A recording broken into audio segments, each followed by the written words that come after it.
phrase that is just bouncing in my head is economies of scale. Right. You must be achieving some remarkable price push here, where you're taking these technologies and making them more competitive. Absolutely. So you're right. Scale is everything. Just one example. We're in the wind business, but you look at wind, and we took a business in 2002 that was just a couple $100 million in revenue, and by 2008 it was $6 billion. And we invested heavily in driving the reliability of the product, so we got the reliability up more than 10 percentage points compared to when we started. We reached across the company, and we looked at our skills and took our skills in kind of aviation technology and aerodynamics and in our engine business, and we brought that to make the blades more optimal so they capture more wind energy. We brought advanced control system technology so that we can optimize the performance of the machines. And the bottom line is, because we feel that because we invested heavily in making the product more real and more reliable, that was a big enabler to the expansion of the market acceptance for this technology. We think that it's still important that policy is supportive of accelerated deployment. You look at China.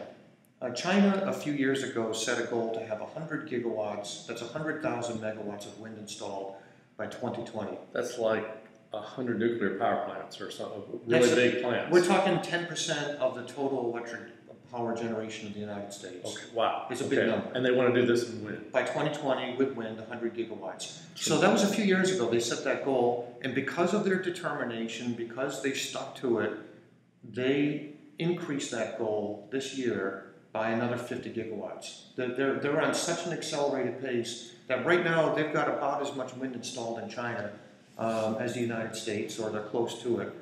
And so because of their progress, they actually increased that goal by 2020 to 150 gigawatts.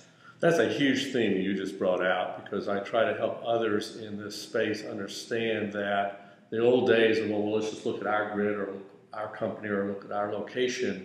Globalization has really changed sustainability, changed renewable energy. So if we don't do it here, somebody else smart in another country will figure it out. That's exactly and right. we'll have to play catch-up ball. Is that correct? That's absolutely right. And competition's a good thing. Yes. Competition keeps you on your toes. It forces you to really think about what your priorities are. And so, China's moving at breakneck speed with solar and with wind and with biomass and other technologies.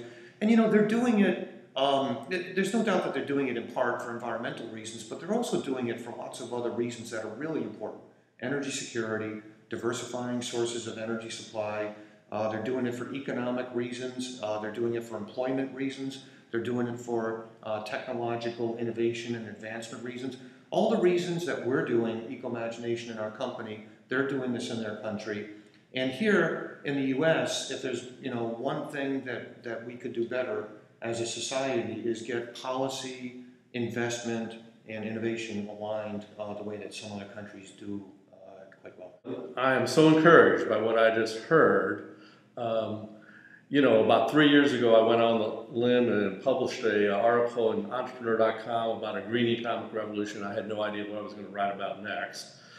3 years later, I now project 20% of our global economy by 2017 is going to be of sustainable goods and services, and you guys are proving it. Right. I mean, we're not talking about millions, we're talking about billions, we're talking about rapid growth, and we're talking about global growth. Right, exactly. In a few short years, it's become 20% of our industrial part of the company.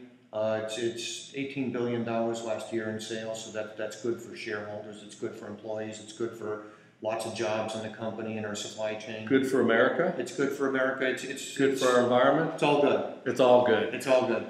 Eco-imagination, GE.